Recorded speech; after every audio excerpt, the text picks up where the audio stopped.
बिस्मिल्लाहिर्रहमानिर्रहीम। अस्सलाम वालेकुम नादरीन, आप यूट्यूब चैनल देख रहे हैं। मैं इमरान खान हूँ।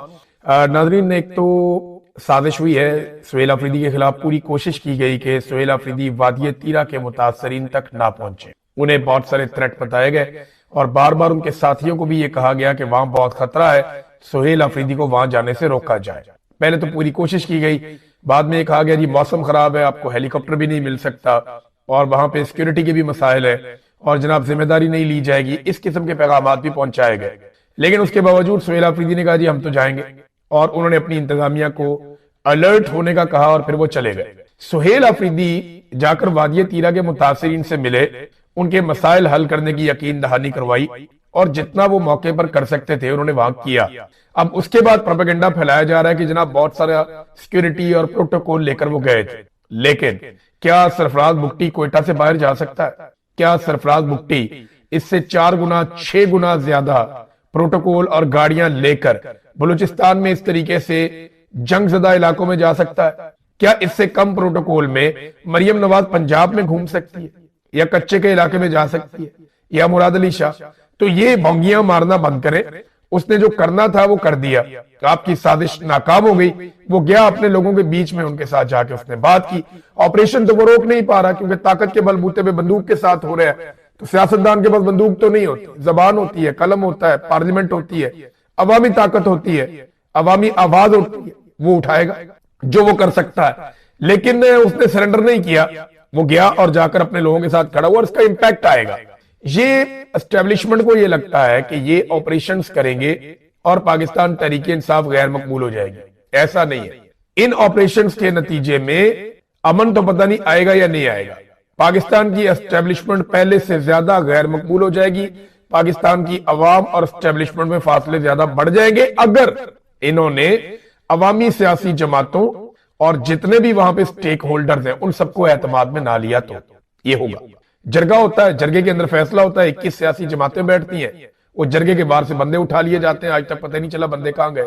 वो जो जरगा हुआ उसमें जो बातचीत हुई उसके ऊपर किसी ने कान ही नहीं धरे। वो बंद कमरे में बैठते हैं 2 4 5 बंदे, वो बैठ के कहते हैं इनको मारो, ये मारो जी, चलो मारो। वो उठते हैं, बाहर आते हैं, दूसरे कमरे में बैठते हैं जी इनको भी मारो, लो जी मारो, इनको भी मारो। वो एक और कमरे में बैठते हैं, बैठ के कहते हैं उसको गंदा करो, उस पर केस बनाओ, बनाओ जी बनाओ, केस बनाओ। तो ये जो बंद कमरों के फैसले, इनमें इंसाफ नहीं है, कानून नहीं है, लॉजिक नहीं है, इनमें सिर्फ जाती ख्वाहिशात है और उनकी बुनियाद पर पाकिस्तान को देखे इन्होंने क्या कर दिया।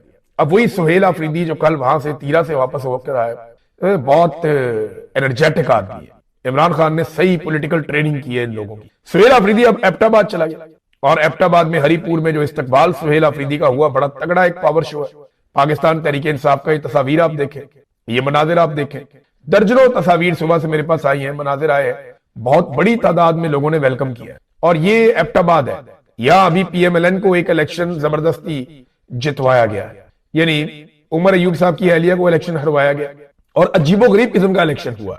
तो इलेक्शन कमीशन ने या मिलिट्री एस्टेब्लिशमेंट ने यह बताया कि जहां पे पीटीआई की हुकूमत है हम वहां पे भी अपनी एक सीट छीन सकते हैं, हमारा दिल करे तो। उन्होंने छीन के दिखा ली।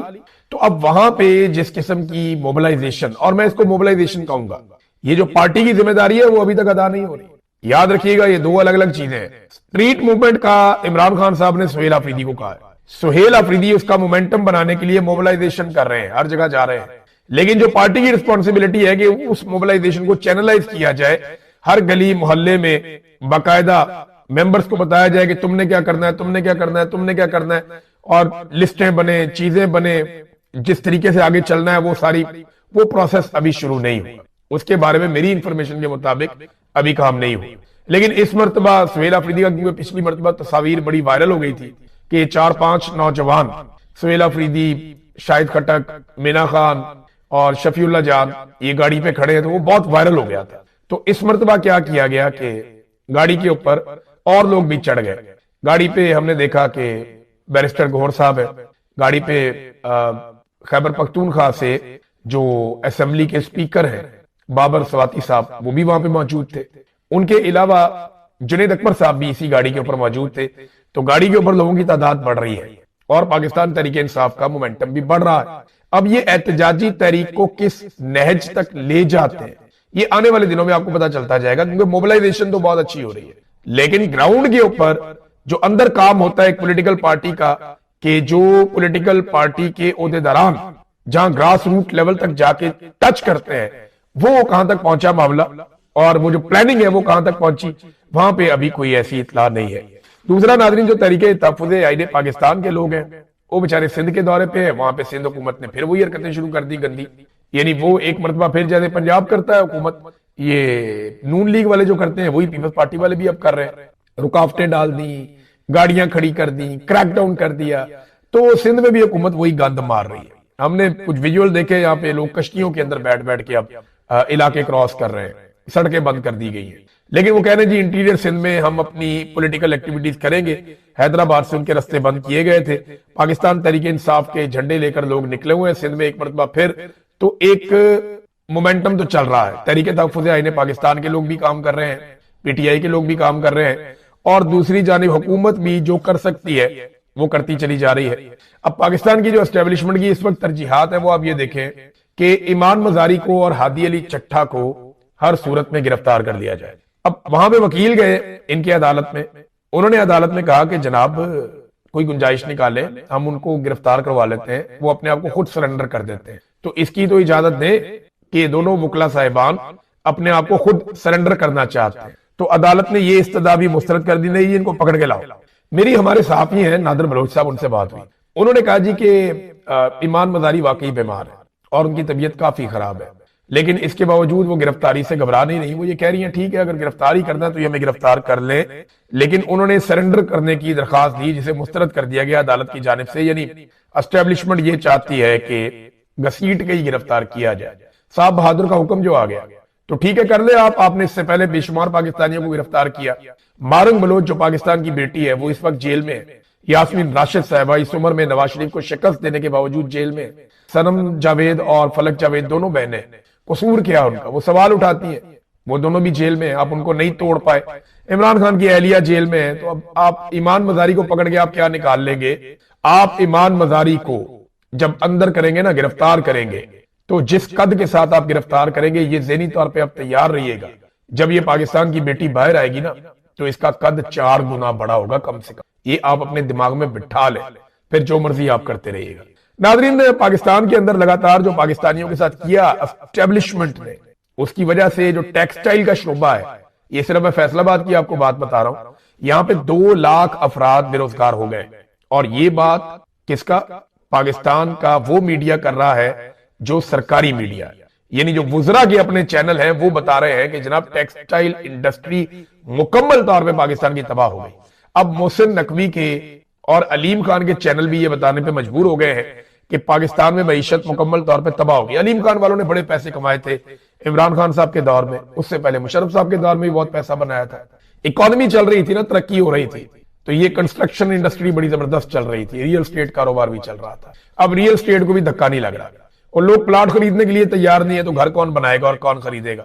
ये वहां पे हालात पैदा हो गए। पंजाब में और पाकिस्तान पूरे में आप ये सूरत देख ले कि 15 साल के अंदर जो ट्रैक्टर बिके हैं पाकिस्तान में, उनसे सबसे कम ट्रैक्टर 2025 में बिके। ये किसान की हालत है। किसान की कुव्वत खरीद इन्होंने खत्म कर दी। देखें, जब कुव्वत खरीद होती है तो वो नया ट्रैक्टर लेता है ना किसान। पाकिस्तान तहरीक इंसाफ के दौर में ये तादाद बड़ी थी ट्रैक्टर खरीदने की। इसी तरह किसान की कुव्वत खरीद पाकिस्तान पीपल्स पार्टी के दौर में भी बेहतर थी, परवेज मुशर्रफ के दौर में भी बेहतर थी। नवाज शरीफ का दौर आता है तो किसान की जो कुव्वत खरीद है वो कम हो जाती है। 2013 से 2017 तक नीचे चला जाता है किसान। 2018 में वापस ऊपर जाता है जब नवाज शरीफ से जान छूटती है, शाहिद खान अब्बासी आते हैं, बाद में इमरान खान आते हैं, तो किसान फिर टेक ऑफ करता है। इमरान खान साहब के दौर में ट्रैक्टर ठीक बिकते रहे, लेकिन रिजीम चेंज ऑपरेशन के बाद लगातार इनके बिकने की नीचे की जानिब सूरत हाल जा रही है। जहां पे 60,000 तक ट्रैक्टर बिक जाता था, इससे ज्यादा बिक जाता था एक साल में, वहां अब 24,724 ट्रैक्टर सेल हुए। इसके बावजूद कि मरियम नवाज ने अपनी शक्ल लगा के किसान कार्ड और ट्रैक्टर कार्ड टाइप के वो कार्ड भी जारी किए कि जनाब आप ये ट्रैक्टर ले लें। इसके बावजूद लोगों की कुव्वत खरीद नहीं है, लोग नहीं खरीद पा रहे। आप जरा खैबर पख्तूनख्वा के साथ मवाजना तो चेक करें, और ये मैं नहीं कह रहा, ये मवाजना इंटरनेशनल आया है, ट्रांसपेरेंसी इंटरनेशनल ने ये मवाजना किया है पाकिस्तान के सूबों में कारकर्दगी का। ट्रांसपेरेंसी इंटरनेशनल के मुताबिक ये जो 2025 गुजरा है, इस साल में सबसे कम करप्शन खैबर पख्तूनख्वा में हुई है, बलूचिस्तान में, सिंध में और पंजाब में। खैबर पख्तूनख्वा की निस्बत ज्यादा करप्शन हुई है। तो सबसे कम करप्शन किसने की? खैबर पख्तूनख्वा में इमरान खान साहब की हुकूमत ने।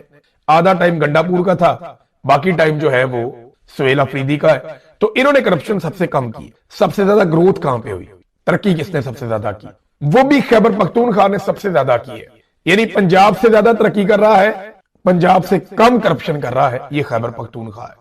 हालांकि खैबर पख्तूनख्वा के ऊपर तजर्बात मुसल्लत किए हुए थे, ऑपरेशन कर दो, उधर ऑपरेशन कर दो, ये रोड बंद कर दो, उसको उठा के ले आओ, इसको उठा के ले जाओ, इसके वजीर आला पे पर्चा करवा दो, इसके वजीर पे पर्चा करवा दो, एंटी करप्शन को डंडा दिया हुआ कि तुम इसके ऊपर पर्चा दो, तुम उसके ऊपर पर्चा दो। किसी को काम नहीं करने दे रहे, रोजाना धमकी लगाते हैं हुकूमत गिरा देंगे। वहां पे एक हुकूमत भी तब्दील करनी पड़ गई, एक वजीर आला भी तब्दील करना पड़ गया, काबीना दोबारा बनानी पड़ गई इनकी हरकतों की वजह से, लेकिन इसके बावजूद वो सबसे अच्छा परफॉर्म कर गया। अब एक तरफ ट्रांसपेरेंसी इंटरनेशनल की रिपोर्ट है और एक तरफ डीजी आईएसपीआर और फील्ड मार्शल आसिम मुनीर की ख्वाहिशात है। वो जब बोलते हैं कहते जी पंजाब बहुत अच्छा काम कर रहा है, वो जब बोलते हैं कहते जी सिंध बहुत अच्छा काम कर रहा है, वो जब बोल करते हैं वो कहते हैं जनाब बलूचिस्तान की मिसाल ले लें आप, खैबर पख्तूनख्वा को हमेशा नीचा दिखाते हैं, खैबर पख्तूनख्वा के खिलाफ हमेशा घटिया बात करते हैं। पाकिस्तान की मिलिट्री एस्टेब्लिशमेंट खैबर पख्तूनख्वा को लगातार निशाना बना रही है, लेकिन इसके बावजूद आफरीन है इन पठानों पे कि इन्होंने सबसे अच्छा परफॉर्म करके दिखाया, और ये गवाही इंटरनेशनल इदारे दे रहे हैं, कोई लोकल्स ये बात नहीं कर रहे। नाज़रीन, एक और पाकिस्तान में प्रॉब्लम है, ये जो हमारे नीम हकीम किस्म के लोग हैं ना, हमारी सहाफत में, दानिशवरी में, इन्होंने भी पाकिस्तान को बहुत नुकसान पहुंचाया। मैं सुहेल वड़ाई साहब का एक वो क्लिप पढ़ रहा था, छोटा सा वो आया हुआ था टेक्स्ट, वो कहते जी पाकिस्तान में तरक्की का पहिया चल रहा है और इसका एक सबूत ये है कि पीआईए बिक गई और जो पीएसएल है वो बिक गई, उसकी दो टीमें। यार हद हो गई, आप इंडस्ट्री बंद हो गई लेकिन पीआईए बिक गई, बड़ी अच्छी बात है। पाकिस्तान में किसान डूब गया लेकिन पीआईए बिक गई, बहुत अच्छी बात है। पाकिस्तान के अंदर आधा पाकिस्तान गुर्बत की लकीर से नीचे चला गया लेकिन पीआईए बिक गई, मईशत ठीक हो गई। भाई ये किस तरह के दानिशवर हैं जो पाकिस्तान पे मुसल्लत कर दिए? ये तो बड़े लोगों के चमचे लगते हैं। यानी पीआईए 10 अरब में बिक गई, वो वाली पीआईए जिसकी सैकड़ों अरब की सिर्फ उसकी क्रेडिबिलिटी है, उसकी गुडविल है, उसके पास आलमी सतह के रूट है। एक जहाज नहीं इतने का होता जितने की इन्होंने पूरी एयरलाइन उठा के बेच दी, और वो कह रहे जी क्योंकि ये बिक गई इसलिए पाकिस्तान बहुत तरक्की कर रहा है और पाकिस्तान की मईशत का पहिया चल पड़ा। इससे एक एतमाद पैदा होता है। और भाई पाकिस्तान की फौज ने पाकिस्तान का एक इदारा खरीद लिया, सादी बात यह है, फौजी फाउंडेशन के पास गई है पीआईए, सबसे ज्यादा हिस्सा उनका है। तो इस किस्म के जो दानिशवर है ना, जिनको मईशत की अलिफ बे का भी नहीं पता, वो दानिशवरी झाड़ रहे हैं पिछली कई दहाइयों से। इसीलिए पाकिस्तान यहां, ये बूमर्स पाकिस्तान की जान छोड़े और पाकिस्तान को नौजवानों के हवाले करें ताकि पाकिस्तान आगे बढ़े, या नई सोच को कम से कम आने दें, या कम से कम अपने दिमाग में नई सोच तो लेकर आए। वो देखे ना इमरान खान ने अपने आप को कैसा नए दौर के साथ एडजस्ट किया है, उसने नए उलूम के साथ अपने आप को एडजस्ट किया है, उसने यंग जनरेशन के साथ अपने आप को एडजस्ट किया है। ये बूमर्स हो ही नहीं पा रहे, ये मानने के लिए तैयार नहीं है। इनके मफादात जो हैं वो जुड़े हुए हैं पुरानी जोंकों के साथ, ये ना खुद को ठीक करते हैं ना उनको ठीक होने देते हैं। नाज़रीन, यहां कुछ सवालात हैं वो मैं बाद में आपके साथ रखता हूं, लेकिन डीजी आईएसपीआर ने इस्लामिया यूनिवर्सिटी बहावलपुर का दौरा किया, उनका इस्तकबाल किया गया इंतजामिया की जानिब से, चादर वादर पहनाई हुई है, लेकिन एक मरतबा फिर डीजी आईएसपीआर का जो खिताब है वो भी, और सवाल और जवाब वो अभी जारी नहीं किए गए। हो सकता है वो मुस्तकबिल में जारी किए जाएं उसकी एडिटिंग करने के बाद, लेकिन डीजी आईएसपीआर को ये करना क्यों पड़ता है? देखिए, इनसे बयानिया नहीं बन रहा। ये नौजवानों को जाके पर्सनली मिलते हैं कि अगर चलो एक यूनिवर्सिटी में 10 बच्चे भी मिल जाएं, 20 बच्चे भी हमारे बयानिए पे आ जाएं हजारों में से, तो चलो कम से कम हमारा बयानिया उठाने वाले लोग तो पैदा हो जाएंगे। लेकिन ये हो नहीं रहा। देखिए, पढ़ा लिखा नौजवान आपका सौदा खरीदेगा नहीं, और जो पढ़ा लिखा नहीं है वहां तक आपका सौदा पहुंचेगा नहीं। ये है प्रॉब्लम। आप यूनिवर्सिटियों में ही जा सकते हैं, गली मोहल्लों में तो जा नहीं सकते। लोगों का रिएक्शन आपको पहले ही पता है। तो अब चंद चीजें हैं जो पाकिस्तान के पढ़े लिखे नौजवान बड़ी अच्छी तरह जानते हैं। नंबर 1, आप जितनी मर्जी उनके सामने तबलीग करें, जितना मर्जी आप जाकर उन्हें बताएं कि जनाब पाकिस्तान में इमरान खान इतना बुरा है, सियासतदान इतने बुरे हैं, मिलिट्री एस्टेब्लिशमेंट की ये कुर्बानियां हैं, वो चंद चीजें तो नौजवान जानते हैं। मैं आपके सामने रख देता हूं, जितना मर्जी आप कॉलेजों में यूनिवर्सिटियों में जाएं। नंबर 1, नौजवानों को पता है कि फौज सियासत में मुदाखलत कर रही है। आप उल्टे लटक जाएं, जो मर्जी करें।